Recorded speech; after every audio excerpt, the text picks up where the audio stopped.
இந்த மிதுன ராசி என்பவர்களுக்கு செப்டம்பர் மந்த் எப்படி இருக்க போகுது? ஃபர்ஸ்ட் ஆஃப் ஆல் வந்து பொறுமையா இருக்கணும், நிதானமா இருக்கணும் அப்படின்னு இருக்கு. தியாகம்ன்ற போது என்ன, எதிர்பார்க்காம அதை விட்டு கொடுத்தது. ரிட்டர்ன்ல நம்ம எதிர்பார்க்க மாட்டோம், விட்டு கொடுத்துருவோம். ஆனா அப்படியாப்பட்ட விஷயங்கள்ல தான் ரிட்டர்ன்ல இவங்களுக்கு அவுட்கம் கிடைக்கும்.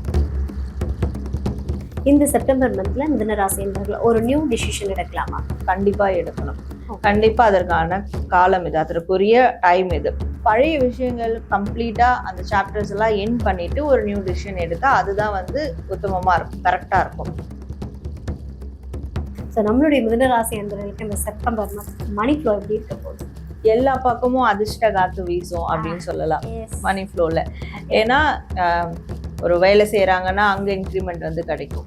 ஸோ அப்போ எல்லா விதத்திலையும் அவங்களுக்கு லக்கியா தான் இருக்க போகுது இந்த மாதம். ஸோ இந்த மிதுன ராசி என்பவர்களுக்கு செப்டம்பர் மந்த் எப்படி இருக்க போகுது? என்ன மாதிரியான அன்எக்ஸ்பெக்டட் விஷயம் நடக்க போகுது?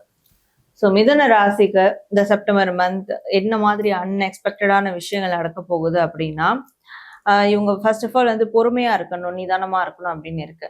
ஆல்ரெடி அப்படிதான் இருந்திருக்கேன், நிறைய என்னை வந்து தியாகின்னு சொல்லுவாங்க, நான் ரொம்ப நிறைய தியாகம் பண்ணியிருக்கேன் அப்படின்லாம் சொன்னாங்கன்னா, அந்த மாதிரிதான் இருந்திருக்காங்கன்னா இந்த மாதம் அந்த தியாகத்துக்கான பலன் கிடைக்கும், அந்த பொறுமைக்கான பலன் கிடைக்கும். அது வந்து இவங்க எதிர்பார்க்க மாட்டாங்க. ஏன்னா தியாகம்ன்ற போது என்ன, எதிர்பார்க்காம அதை விட்டு கொடுத்தது. ரிட்டர்ன்ல நம்ம எதிர்பார்க்க மாட்டோம், விட்டு கொடுத்துருவோம். ஆனா அப்படியாப்பட்ட விஷயங்கள்ல தான் ரிட்டர்ன்ல இவங்களுக்கு அவுட்கம் கிடைக்கும். ஸோ அது அன்எக்ஸ்பெக்டடா தான் அந்த விஷயங்கள் வந்து நடக்கும். அப்போ எதை தியாகம் பண்ணிட்டேன் அப்படின்னு நினைச்சிருக்காங்களோ அது மறுபடியும் அவங்க கைக்கு வந்து சேரும். Okay, super. இது எப்படி இருக்குன்னா, பொறுத்தார் பூமி ஆழ்வார்னு ஒரு பழமொழி சொல்லுவாங்கல்ல. ஸோ அது வந்து இந்த மிதுன ராசி என்பவர்களுக்கு செப்டம்பர் மந்த் கிடைக்க போகுது அப்படின்னு நினைக்கிறேன். Super sis. இந்த செப்டம்பர் மந்த்ல மிதுன ராசி என்பவர்கள் ஒரு நியூ டிசிஷன் எடுக்கலாமா? ஸோ மிதுன ராசி இந்த செப்டம்பர் மந்த்ல ஒரு புதிய டிசிஷன் எடுக்கலாமா? கண்டிப்பா எடுக்கணும். கண்டிப்பா அதற்கான காலம் இது, அதற்குரிய டைம் இது. எப்படி நியூ டிசிஷன் எடுக்கணும்னா கூட பழைய விஷயங்கள் கம்ப்ளீட்டா அந்த சாப்டர்ஸ் எல்லாம் எண்ட் பண்ணிட்டு ஒரு நியூ டிசிஷன் எடுத்தா அதுதான் வந்து உத்தமமா இருக்கும், கரெக்டா இருக்கும். பழைய விஷயங்கள் ஒரு பக்கம் போயிட்டு இருக்கு, நான் இந்த பக்கம் வந்து நியூ டிசிஷன் எடுக்கிறேன்னா அது அவங்களுக்கு சூட்டபிளா இருக்காது. எதையுமே அவங்களால கரெக்டா கொண்டு போக முடியாது. பழைய விஷயங்கள், தேவையில்லாத விஷயங்கள், முடிஞ்சு போன விஷயங்கள் அதை கம்ப்ளீட்டா எண்ட் பண்ணி தூக்கி போட்டுட்டு ஒரு புதிய விஷயங்களுக்குள்ள போகணும். ஒரு லைஃப் ஸ்டைல் சேஞ்ச் பண்ணிக்கிறதா இருக்கட்டும், வீடு மாத்துறதா இருக்கட்டும், இல்ல வேற ஏதாவது டிரான்ஸ்பர் வாங்கிட்டு வேற ஊருக்கு போறதா இருக்கட்டும், இப்படியான புதிய நியூ பிகினிங்ஸ் அவங்க எடுக்கிறது நல்லதா இருக்கும். Okay, nice. So money flow must, எல்லாருக்கும் தேவை வந்து மணி அப்படின்றது தெரியும். ஸோ நம்மளுடைய மிதுன ராசி என்பவர்களுக்கு இந்த செப்டம்பர் மந்த் மணி ஃப்ளோ எப்படி இருக்க போகுது? ஸோ மிதுன ராசிக்கு செப்டம்பர் மந்த் மணி ஃப்ளோ எப்படி இருக்க போகுதுன்னா, எல்லா பக்கமும் அதிர்ஷ்ட காத்து வீசும் அப்படின்னு சொல்லலாம் மணி ஃப்ளோல. ஏன்னா ஒரு வேலை செய்யறாங்கன்னா அங்க இன்க்ரிமெண்ட் வந்து கிடைக்கும். ஒரு பிசினஸ் பண்றாங்கன்னா அங்க ப்ராஃபிட் அதிகமாக்கு வாய்ப்பு இருக்கு. ஒரு ஷாப் நடத்துறாங்கன்னா கஸ்டமர்ஸ் திடீர்னு அதிகமா வருவாங்க. ஷேர் மார்க்கெட்ல இன்வெஸ்ட் பண்ணியிருக்காங்கன்னா அதுல ஒரு நல்ல ப்ராஃபிட் கிடைக்கும். ஸோ வேற ஏதாவது லாட்ரி அந்த மாதிரியான விஷயங்கள், லக் சார்ந்த விஷயங்கள் பண்ணாங்கன்னா அதுல கூட அவங்களுக்கு ஏதாவது ஒரு வகையில ஒரு ஆதாயம் கிடைக்கும். ஸோ அப்போ எல்லா விதத்திலையும் அவங்களுக்கு லக்கியா தான் இருக்க போகுது இந்த மாதம். ஆனா அதுக்குன்னு எனக்கு லக்கியா இருக்கும் சொல்லிட்டு, ஓகே எனக்கு லக்கியா தான் இருக்கும்னு சொல்லிட்டாங்க, நான் அமைதியா இருக்கேன், சும்மா உட்காந்துட்டு இருக்கேன்னா இருக்காது. இவங்க ஏதாவது ஒரு ட்ரை கொடுத்தா அந்த ட்ரைக்கு அவுட்கம் கண்டிப்பா கிடைக்கும். கண்டிப்பா வந்து முயற்சி திருவினையாக்குன்ற மாதிரி கண்டிப்பா வந்து ஏதோ ஒரு எஃபர்ட் நம்ம போட்டே ஆகணும் இல்லையா? ஸோ நிறைய பேர் வந்து இந்த லக்கை நம்பிட்டு வீட்லயே உட்கார்ந்த கதையெல்லாம் இருக்குது. ஸோ அது இல்லாமல் மிதுன ராசி என்பவர்கள் முடிஞ்ச வர முயற்சி செய்ய கண்டிப்பா பலன் அவங்களுக்கு கிடைக்கும். Super sir. ஸோ எந்த விஷயத்துல வந்து மிதுன ராசி என்பவர்கள் ரொம்ப பவுண்டரிஸோட இருக்கணும்? ஸோ மிதுன ராசி எந்த விஷயங்கள்ல பவுண்டரிஸோட இருக்கணும் அப்படின்னும் போது ஒரே விஷயம்தான், இந்த உணர்வு ரீதியான விஷயங்கள்ல பவுண்டரிஸோட இருக்கணும். ஸோ இமோஷன்ஸ், உணர்வு சார்ந்த விஷயங்களும் போது அது ரிலேஷன்ஷிப்பும் சேரும்.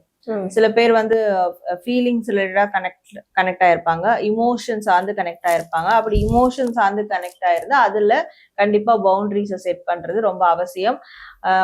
ஒரு ப்ரப்போஸ் பண்ண போறாங்க அப்படின்னா அதுல கொஞ்சம் கட்டுப்பாடோட இருக்கிறது நல்லது. இல்லை இவங்களுக்கு தேடி ஒரு ப்ரப்போசல் வருதுன்னா உடனே அக்செப்ட் பண்ணணும் அவசியம் கிடையாது. ஸோ அப்படியான ஒரு எதெல்லாம் குயிக்கா அவங்களுக்கு ஹாப்பினஸ் கொடுக்குதோ அதை வந்து கொஞ்சம் தள்ளி வைக்கிறது நல்லது. ஓகே, மனசு அலைபாய விடக்கூடாது சிம்பிளா. Okay sir, okay. ஸோ இந்த மந்த் ஏதாவது ஒரு விஷயம் பண்ண போறாங்க, இல்லைன்னா ஒரு இன்டர்வியூவே போறாங்க, ஏதாவது முக்கியமான டிசிஷன் எடுக்க போறாங்க அப்படின்னா ஸோ இந்த கலர்லாம் யூஸ் பண்ணுங்க, அது சக்சஸ்ஃபுல்லா இருக்கும் அப்படின்னா என்ன கலர் யூஸ் பண்ணலாம்?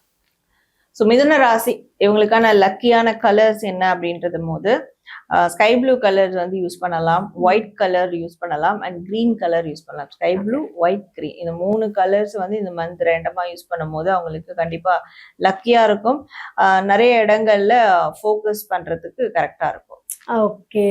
ஸோ இந்த மந்த் மிதுன ராசி என்பர்கள் அவாய்ட் பண்ண வேண்டிய விஷயம்னா என்ன சொல்லுவீங்க?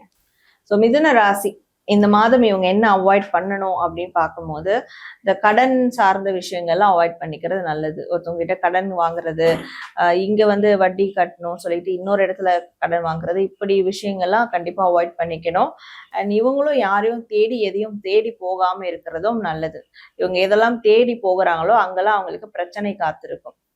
தானா வர்றது வேற, அதுவும் எஸ்பெஷலி பொருளாதாரம் சார்ந்த விஷயங்கள், சொத்து சார்ந்த விஷயங்கள்ல இவங்கள தேடி போயிட்டு பிரச்சனையை கொண்டு வராம இருக்கிறது நல்லது, அவாய்ட் பண்ணிக்கணும். Okay, super. அதாவது தேடி போய் பிரச்சனையை மட்டும் கூட்டு வந்துடாதீங்க. Okay, super sis. இந்த விஷயம் மிதுன ராசி என்பர்கள் ஃபாலோ பண்ண வேண்டிய விஷயம் அப்படின்னா என்ன சொல்லுவீங்க? ஸோ மிதுன ராசி இந்த மந்த் செப்டம்பர் என்ன ஃபாலோ பண்ணணும் அப்படின்ற போது அவங்களுடைய கையிருப்புகளை வந்து கவனமா பார்த்துக்கணும், அதை ஃபாலோ பண்ணணும். சேவிங்ஸ் பண்ண ஆரம்பிக்கணும். ஸோ இந்த மந்த் எவ்வளோ வந்து வருமானம் இருந்தாலும் அதில் கொஞ்சமாவது குறிப்பிட்ட அமௌண்ட் வந்து அவங்க சேவிங்ஸில் எடுத்து வச்சிடணும். ஃபிக்ஸட் டெபாசிட் மாதிரியான விஷயங்கள் கூட பண்ணலாம். ஸோ சேவிங்ஸ்க்கு ஒரு முன்னுரிமை கொடுத்து அவங்க செயல்பட்டாங்கன்னா, தேவையில்லாத ஆடம்பரமான விஷயங்களுக்கு செலவு பண்ணாம இருந்தாங்கன்னா, இந்த மந்த் அவங்க ஆரம்பிக்கிற இப்படி ஒரு செயல் அது வந்து இன்னொரு 4 வருஷத்துக்கு அவங்களுக்கு ஒரு நல்ல பலன்களை கொடுக்கும். சூப்பர். அதாவது வந்து ஃபர்ஸ்ட்லேயே சொல்லிட்டீங்க மிதுன ராசிக்கு வந்து ஒரு அதிர்ஷ்ட காத்து வீச போகுதுன்னு. ஸோ வந்து எந்த வழியில இருந்து உங்களுக்கு பணம் வரப்போகுதுன்னு தெரில, பட் கண்டிப்பா வரும் அப்படின்னு சொல்லியிருக்காங்க. ஸோ இன்கேஸ் அப்படி வந்துச்சு அப்படின்னா மஸ்டான ஒரு விஷயம் வந்து அதை நீங்க சேவ் பண்ணணும் ப்ராப்பரா அப்படின்னு சொல்லியிருக்காங்க. உங்களுக்கு மணி ரொம்ப பிடிக்கும் அப்படின்னா ஐ லவ் மணின்னு கூட நீங்க கமெண்ட் பண்ணுங்க.